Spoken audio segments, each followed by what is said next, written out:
Hello বংস, welcome to my YouTube channel. তো আর কিছুদিন বাকি 2020 শেষ হতে, একটা পুরো ডিকেড শেষ হতে যাচ্ছে। এই বছর কিন্তু অনেক কিছু ভালো ভালো বাংলা সিনেমা বেরিয়েছিল, যেগুলো ওটিটি প্ল্যাটফর্মে রিলিজ হয়েছে এবং হলেও রিলিজ হয়েছে। তো আমার কিছু ফেভারিট বাংলা মুভিস নিয়ে আজকে আমি কথা বলবো। আমি এগুলো কোনো সিকোয়েন্সে রাখছি না, কারণ সিরিয়াসলি এই ফিল্মগুলো সিকোয়েন্স অর্ডার করাটা আমার পক্ষে খুব চাপের ব্যাপার ছিল। সেই জন্য আমি পরপর কিছু আমার ফেভারিট বাংলা মুভিস নিয়ে কিছু কথা বলছি। এই বছরটা এত খারাপ কিছু কাটা সত্ত্বেও কিন্তু এই ফিল্মগুলো একটু আমাদের এন্টারটেনমেন্ট করে রেখেছিল। তো ফার্স্ট যে ফিল্মটা নিয়ে কথা বলবো সেটা হচ্ছে অসুর। তো অসুর কিন্তু একদম এই বছরের শুরুর দিকে রিলিজ হয়েছিল এবং এইটা কিন্তু জিতের মোস্ট অ্যাম্বিশিয়াস এখন অবধি বলা যেতে পারে এবং মোস্ট অ্যাওয়েটেড প্রজেক্ট কিন্তু ছিল 2020 প্রথমের দিকে। কারণ এই ফিল্মটা 2019-এ আসার কথা ছিল, কিন্তু তারপরে সেটা পোস্টপন্ড হয়ে 2020-তে এসেছিলো। এবং বলা যেতেই পারে কিগান মান্ডির যে ক্যারেক্টারটা, সেটা কিন্তু জিৎ ছাড়া আর কেউ করতে পারতো না। মানে ওরকম বিহেভিয়ার, ওরকম লেভেলের অ্যাক্টিং, চোখে মুখে সেই রকম এক্সপ্রেশন, এবং মানে কিছু কিছু সিনে তিনি কথা না বলে যেভাবে তিনি অ্যাক্টিংটা করেছিলেন সেটা কিন্তু দারুণ ছিল। তো জিতের ফ্যানদের কাছে তো এটা বিরাট বড় একটা সারপ্রাইজ ছিল এবং কিন্তু ফিল্মটা কিন্তু বেশ ভালো করেছিল। পাভেল কিন্তু ভালো ডিরেকশন দিয়েছিল। তো আমার কিন্তু এই ফিল্মটা বেশ ভালো লেগেছিল। তো ফার্স্টে এই জিতের জন্য কিন্তু এই ফিল্মটা দেখা যেতেই পারে। তো তোমরা এখন অবধি যারা অসুর দেখোনি, আমি তোমাদের রেকমেন্ড করবো তোমরা প্লিজ জিতের এই পারফরমেন্সটা দেখো, তোমরা রীতিমতো মুগ্ধ হয়ে যাবে। এবার দ্বিতীয় যে আমার ফেভারিট একটা ফিল্ম আছে সেটা হচ্ছে দ্বিতীয় পুরুষ। তো দ্বিতীয় পুরুষ তো অ্যাকচুয়ালি 22শে শ্রাবণে কি ট্রু সাকসেসর সেটা হয়তো অনেকে অ্যাগ্রি করবে, আবার অনেকে হয়তো অ্যাগ্রি করবে না। বাট আমি বলবো যে ট্রু সাকসেসর না হলেও কিন্তু তা সত্ত্বেও ফিল্মটা কিন্তু দারুণভাবে কিন্তু সিকুয়েল টু বলা যেতে পারে। তো এই ফিল্মটা তো মানে ক্লাইম্যাক্স যা ছিল এবং গল্পটা যেভাবে লেখা হয়েছিল, অনেকের কাছে ভালো লেগেছে, অনেকের কাছে ভালো লাগেনি, একটা মিক্সড রিয়াকশন এসছে। বাট আমার কাছে কিন্তু অ্যাজ আ থ্রিলার ফাটাফাটি লেগেছিল। মানে সৃজিত মুখার্জি আবার অনেক দিন পর একটা থ্রিলার নিয়ে তিনি ফিরেছিলেন, যেটার মধ্যে তিনি মাস্টার বলা যেতে পারে।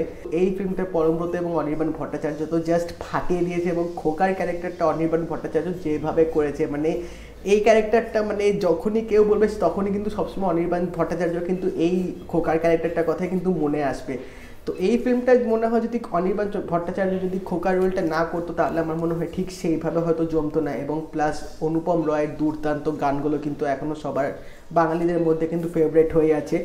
তো এই ফিল্মটার ভালো ক্লাইম্যাক্স, ভালো স্টোরি এবং দুর্দান্ত অ্যাক্টিংয়ের জন্য কিন্তু ফিল্মটা দেখা যেতেই পারে। এবং যখন তোমরা এই ফিল্মটা দেখবে, প্রসেনজিৎ চ্যাটার্জি কিন্তু কথা তোমাদের মনে পড়বেই।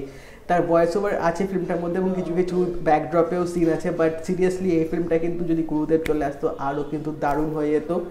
এবং এর পরে একটা ফিল্ম আছে যেটা হচ্ছে একটু ইউনিক বলা যেতে পারে, এরকম আউট অফ দ্য বক্স কিন্তু বাংলায় অত হয় না। সেটা হচ্ছে লাভ আজকাল পরশু, যেটার মধ্যে আমরা নতুন পেয়ার দেখতে পেয়েছিলাম অর্জুন চক্রবর্তী এবং মধুমিতা সরকারকে, এবং এটা হচ্ছে প্রতিম ডি গুপ্তর একটা ডিরেক্টোরিয়াল ভেঞ্চার ছিল। তো এই ফিল্মটা কিন্তু বেশ অন্যরকম করা হয়েছে। মানে মেমোরি ডিলিট করে দিচ্ছে, তারপর আবার মেমোরি প্ল্যান করছে, আবার নতুন নতুন মেমোরিজ ডিলিট করে দিচ্ছে। তো এই নিয়ে একটা গেম হচ্ছে ফিল্মটার মধ্যে, এবং লাস্টে কিন্তু একটা ভালো একটা সারপ্রাইজিং টুইস্ট আসবে, যেটা কিন্তু তোমাদের দেখতে বেশ ভালো লাগবে।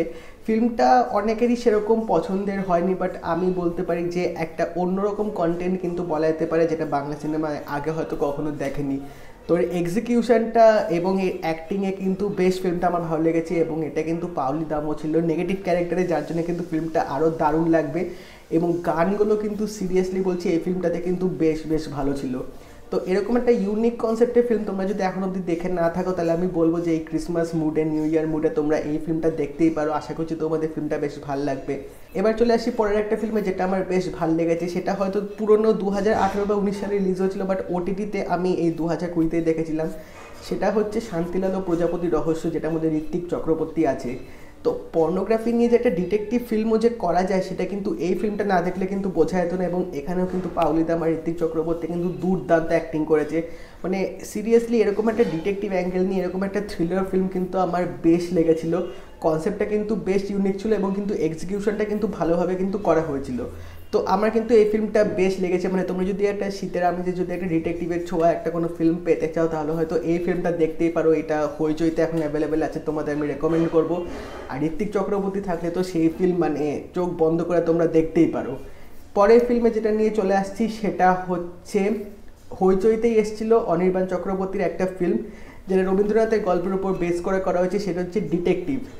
তো ডিটেকটিভ ফিল্মটা আমার স্টোরিটা অতটাও খারাপ লাগেনি, এবং এই ফিল্মটার যে কস্টিউম, ফিল্মটার যে মানে মেকআপ, যে সেট ডিজাইনগুলো করা হয়েছে সেটা কিন্তু বেশ ভালো করে করা হয়েছিল। কিছু কিছু জায়গায় অনির্বাণ ভট্টাচার্য ক্যারেক্টারটা আমার একটু লাউড লেগেছিল, বাট ওভারঅল কিন্তু ফিল্মটা কিন্তু খারাপ ছিল না। তো একটা পুরনো ধাঁচের স্টাইলে এরকম একটা 90s বা 80s সেটে একটা ফিল্ম এরকম আমাদের উপহার দিয়েছিল। তো এই ফিল্মটা আমার ঠিকঠাক লেগেছে, অতটাও খারাপ লাগেনি, বাট আমি তোমাদের রেকমেন্ড করতেই পারি এটা দেখার জন্যে। আশা করছি তোমাদের ফিল্মটা একটু হলেও হয়তো ভালো লাগবে। এবার চলে আসবো হইচইতে আরেকটা ফিল্ম এসেছিল, সৌমিত্র চট্টোপাধ্যায় এবং পরমব্রত একটা ফিল্ম আছে শ্রাবণের ধারা। এই ফিল্মটাও কিন্তু বেশ ভালোভাবে করা হয়েছে, এবং সৌমিত্র চট্টোপাধ্যায় কিন্তু একটা অনবদ্য একটা অ্যাক্টিং করেছিল। এখানে তিনি অ্যামনেশিয়া রোলের একটা প্লে করেছে, যিনি মানে বয়সের সাথে সাথে সব কিছু তিনি ভুলে গেছেন, এবং গার্গী চ্যাটার্জি ওনার এখানে ওয়াইফ হিসেবে রোলটা প্লে করছে। তো একটা অ্যামনেশিয়া পেশেন্ট হলে একটা ফ্যামিলিতে কীরকম হয়, একটা সম্পর্কে কীরকম একটা মানে বাধা সৃষ্টি হতে পারে, কীরকম সমস্যার সম্মুখীন হতে হয়, সেই নিয়ে গল্পটা ডিল করেছে। বাট সিরিয়াসলি গল্পের যে ট্রিটমেন্টটা, যে এক্সিকিউশনটা, এবং সবার ওপরে তিনজনের যে অ্যাক্টিংটা ছিল সেটা কিন্তু ফিল্মটা দেখার মতো করেছিল। তো ফ্যামিলি নিয়ে তোমরা এই ফিল্মটা কিন্তু দেখতেই পারো, তোমাদের কিন্তু বেশ ভালো লাগবে। এবং সৌমিত্র চট্টোপাধ্যায়ের অভিনয় নিয়ে তো আর আলাদা করে আমার কিছু বলার নেই। তো এই ফিল্মটাও কিন্তু আমি আমার ফেভারিট লিস্টের মধ্যে রাখবো। আশা করছি তোমরা যারা দেখে নিচ্ছ তোমাদের হয়তো এই ফিল্মটাও ভালো লাগবে। এবার পরে একটা ফিল্ম চলে আসি, এটা হয়তো শর্ট ফিল্ম বলা যেতে পারে, 45 থেকে 50 মিনিটের মতো একটা ফিল্ম, যেটা হইচইতে আছে। সেটা হচ্ছে স্বস্তিকা মুখার্জির তাসের ঘর। তো এই তাসের ঘরে একটা সোলো ফিল্ম বলা যেতে পারে, কারণ উনি নিজের ক্যারেক্টার যে আছে সেই ক্যারেক্টারটার তিনি ডেইলি লাইফ বেসে কীরকম চলে সেই ক্যারেক্টারটা নিয়ে তিনি এই মুভিটা করেছিলেন। তো এখানে একটা হাউসওয়াইফের রোল প্লে করছে, যে তার নিত্য নতুন দৈনন্দিন জীবনে যে ঘটনাগুলো ঘটছে সেগুলো একটা ক্যামেরার সামনে শেয়ার করছে। তো মনে হচ্ছিল তিনি আমাদেরকেই গল্পটা বলছেন।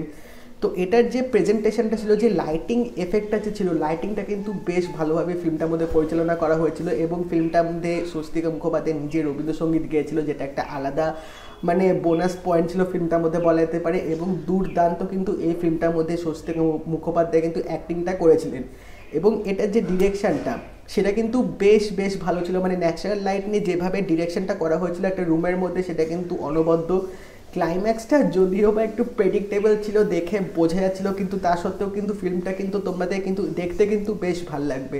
তো তোমরা যারা এটা এখন অবধি দেখে নাওনি, এটা হইচইতে এসে গেছে, তোমরা দেখে নিতে পারো। তো আশা করছি তোমাদের এই ফিল্মটাও কিন্তু ভালো লাগবে।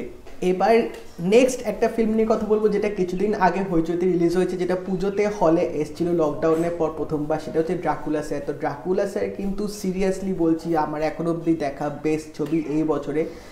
তো এখানে অনির্বাণ ভট্টাচার্য কিন্তু মানে যেভাবে তিনি রোলটা করেছেন, ডুয়েল ক্যারেক্টারাইজেশন, সেটা কিন্তু দারুণ ছিল ফিল্মটার মধ্যে। এবং এই ফিল্মটার যেটা সবচেয়ে বেশি আমার ভালো লেগেছে সেটা হচ্ছে গানগুলো, মানে অমিত ঈশান এত সুন্দর সুন্দর গান দিয়েছে ফিল্মটার মধ্যে। তোমরা যদি একবার গানগুলো শোনো তোমাদের কিন্তু দারুণ লাগবে সেই গানগুলো শুনতে, এত ভালো মিউজিক কম্পোজিশন করা হয়েছে এখানে। গল্পটা খুব কমপ্লিকেটেড ছিল, মানে অনেকে এটা স্টোরিটা অ্যাকচুয়ালি ডিকোড করতে পারেনি, এবং এন্ডিংটা কী হয়েছিল সেটাও অনেকে এখনও অবধি মানে কনফিউশনে আছে যদিও বা। তো এখানে বলা যেতে পারে তো রাইটার ডিরেক্টর কৃতিত্ব দেওয়া উচিত এত সুন্দরভাবে একটা স্টোরিকে সাজানোর জন্য। এবং অ্যাক্টিংয়ের দিক থেকে যারা এখানে ছিল, মিমি চক্রবর্তী, অনির্বাণ ভট্টাচার্য, তারা কিন্তু দুর্দান্ত এখানে অ্যাক্টিংটা করেছিল। তো এই ফিল্মটার মধ্যে আমরা দেখতে পাচ্ছিলাম যে মানে গজদার থাকার জন্য তাকে কী রকম সোসাইটিতে হেনস্থা হতে হয়, এবং তারপরে তিনি একটা লাইফ লিড করবে, এবং সেটা কি সত্যিকারের লাইফ না একটা কোনো কল্পনা চরিত্র, সেটাও কিন্তু দেখার ব্যাপার, যেটা ফিল্মটার মধ্যে দেখানোর চেষ্টা করেছে। তো তোমরা যারা এখন অবধি ড্রাকুলা স্যার দেখো না, আমি তোমাদের অবশ্যই বলবো ড্রাকুলা স্যারটা প্লিজ তোমরা দেখে নাও, অতটাও কিন্তু খারাপ লাগবে না। তো এই কটা ফিল্ম আমার এই বছরে ভালো লেগেছে। এবং হ্যাঁ, আরও অনেক ফিল্ম আছে যেগুলো হলে এসেছিলো, বাট সেগুলো আমার দেখা হয়নি, তো সেগুলো নিয়ে আমি এখনও কিছু বলতে পারলাম না। সেগুলো যখন পরে নিশ্চয়ই ওটিটিতে আসবে তখন আমি দেখে সেগুলো তোমাদের জানাবো। বাট যেগুলো এখন অবধি এসছে এই বছরে সেগুলো আমি দেখে আমার তার মধ্যে ফেভারিট কয়েকটা জানালাম। তো আমি পরপর যেভাবে বললাম আশা করছি সেভাবে তোমরা সিকোয়েন্স সাজিয়ে নেবে। তো তোমরা জানিও তোমাদের এই ফিল্মগুলোর মধ্যে কোনটা বেশি ভালো লেগেছে, সেটা আমি কমেন্ট সেকশনে জানিও। আর তোমাদের ফেভারিট ফিল্মগুলো কি সেগুলো আমাকে অবশ্যই জানিও। তো 2020 এই কয়েকটা বাংলা মুভি আমার ফেভারিট ছিল এখনও অবধি। বা দেখা যাক নেক্সট ডিকেডে, নেক্সট বছরে কীরকম চমক নিয়ে আসে। তো যদি এই ভিডিওটা ভালো লেগে থাকে এটা লাইক করে দিও, শেয়ার করে দিও, চ্যানেলটা কিন্তু সাবস্ক্রাইব করতে ভুলবে না, ঘন্টাটা বাজিয়ে দিয়ে নোটিফিকেশন বেলটা অল করে দাও, যাতে আরও আপডেট আসলে তোমরা সেগুলো কিন্তু পেয়ে যাবে। তাই দেখা হবে পরের ভিডিওতে, বাই।